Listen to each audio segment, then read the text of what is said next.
Janice Rood was shocked by her father's decision to intervene in her relationship with Wilson. Her engagement had already been announced to the local newspaper, but now that she looked at it, it had a different meaning. The announcement ended with the words, "No date has been set for the wedding," a phrase that now sounded like an ominous warning. Rood knew she couldn't afford to complete her education without financial help from her father. So what was she going to do? Before we start, can we get this video to 1,000 likes? Please hit the like button and subscribe to the channel. Both Rood and Wilson were heartbroken that they would have to make such a massive decision. Getting an education was incredibly important to Rood, and she was determined to get a degree, but at what cost? She was madly in love with Wilson and didn't know what to do or where to turn. That's when her mother stepped in to offer some help. But little did Rood know that it wouldn't be enough, and what was once a classic love story would soon turn into a tragedy. Janice Rood's mother took out a second mortgage on her house in hopes that she could help pay for her daughter's tuition and the couple would be able to stay together. But sadly, it still wasn't enough. Forced with making the decision of leaving school, thus abandoning her dream degree and staying with Wilson, or breaking up with the love of her life, she chose the latter.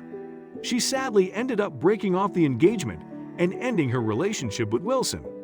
"My father forced us apart from the following January by refusing to pay my tuition if I didn't stop seeing that boy," Rood lamented. She went on to complete her degree in biology at Occidental College, but she would never forget about Wilson. "Prentice and I should have taken his mother's advice at the time, which was to elope. I became fearful that Prentice would be attracted to smarter women if I didn't get a college degree. He did not understand my angst, and so we went our separate ways." The two slowly drifted apart from each other. After Occidental College, Prentice Wilson went to Harvard Law School to become a tax attorney.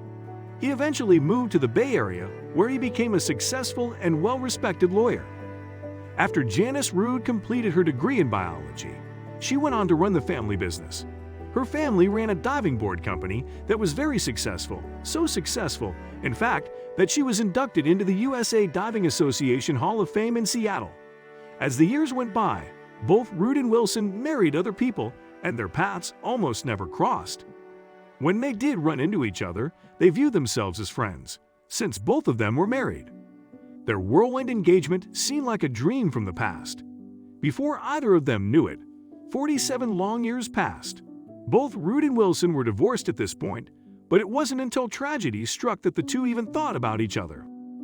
Both of their mothers passed away within the span of a few months, and they had one thing in common.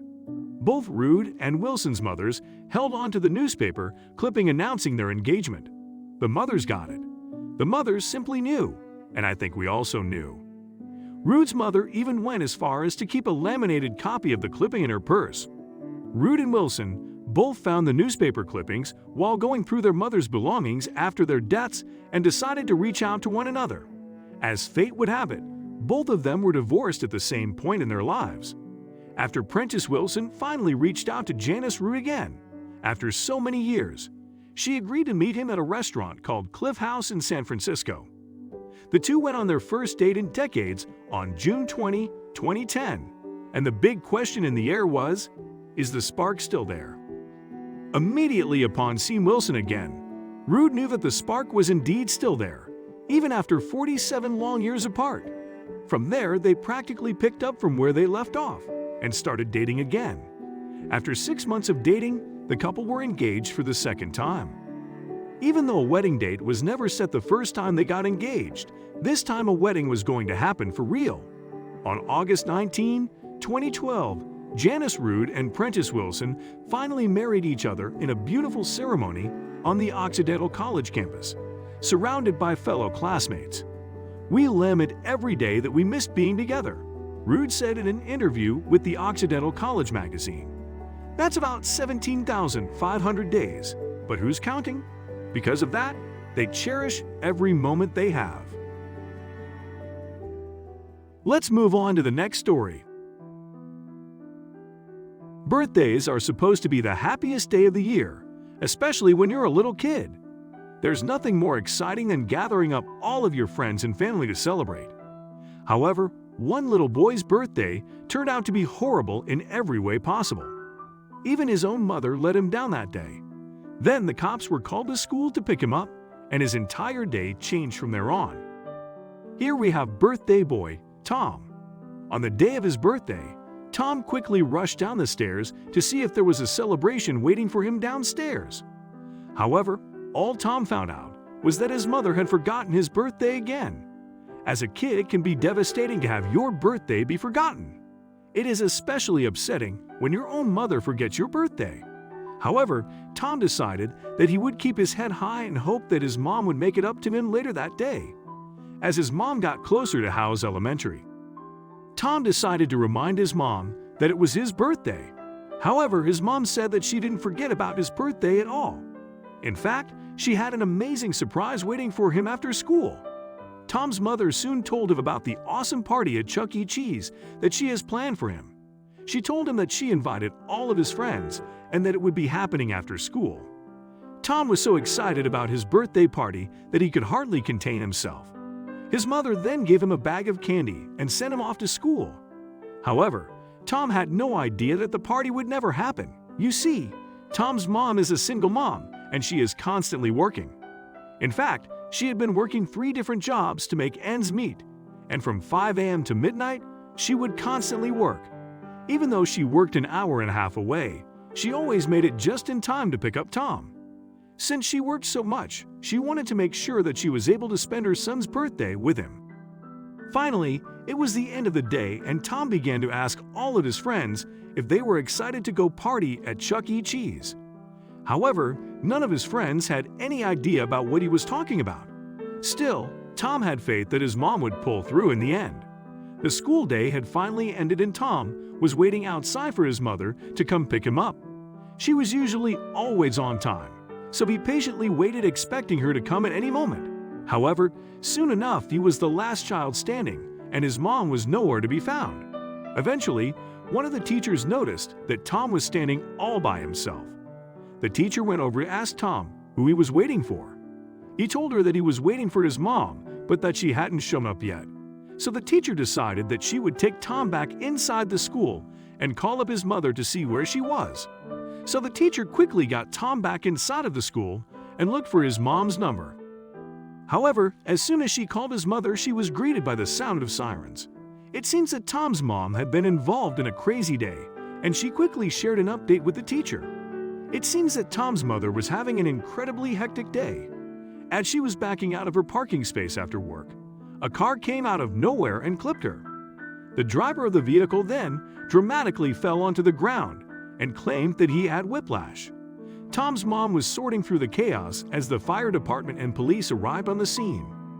She had no idea when she would be back for Tom. The teacher then brought Tom into the administrative office so that she could find an emergency contact for him.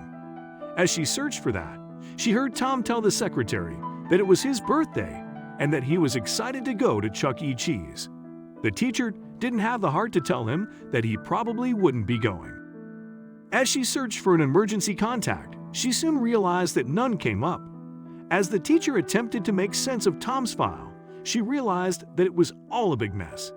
The only emergency contact information that she had was Tom's mother. There was no one else that she could call to pick up the little boy. The teacher needed to act fast. After all, she couldn't leave Tom all alone. So she decided to do the only thing she could think of at the time. She decided to call the police. The teacher quickly called up a police officer because she knew that the child needed someone to watch after him. Soon enough, Officer Daryl Robinson was dispatched. As soon as he got to the school, he instantly recognized Tom. He had seen Tom before and knew that it was Tom's birthday today, and he wanted to know what was going on. Officer Daryl happened to be familiar with Tom's grandpa, so he gave his grandpa a call and told him that he would be dropping him off at his house. However, before bringing him over, Daryl asked Tom's grandpa if he could give Tom a ride around town in his police car since it was his birthday. Tom's grandpa was more than okay with that, and the adventure soon began. He had to sit in the back, but he seemed to love it. Officer Daryl explained. Tom absolutely loved being in the police car, and while he sat there, he began to tell the officer about the Chuck E. Cheese plans that fell through.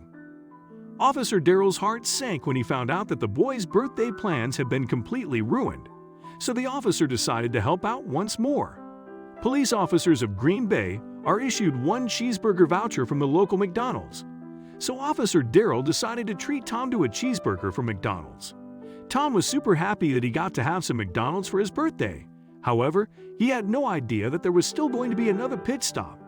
Officer Darrell decided to treat Tom to one last thing. He decided to bring him over to the police station so that he could see how things got done there. In fact, a few fellow officers put together some last-minute gifts for Tom that included a pack of Green Bay Packers cards and a few stick-on tattoos. Tom was so grateful to Officer Darrell for helping to make his birthday special. The story of Officer Darrell's kindness quickly went viral. If I can have the impact my police captain did for me, and he could choose a career in law enforcement and keep this cycle going, I think it would be great, Officer Darrell stated. I didn't know this was going on social media, Officer Darrell admitted. Officers do this every day. Not just police, but different public service jobs as well. Teachers, social workers, all of us do this. It's not a rare occurrence.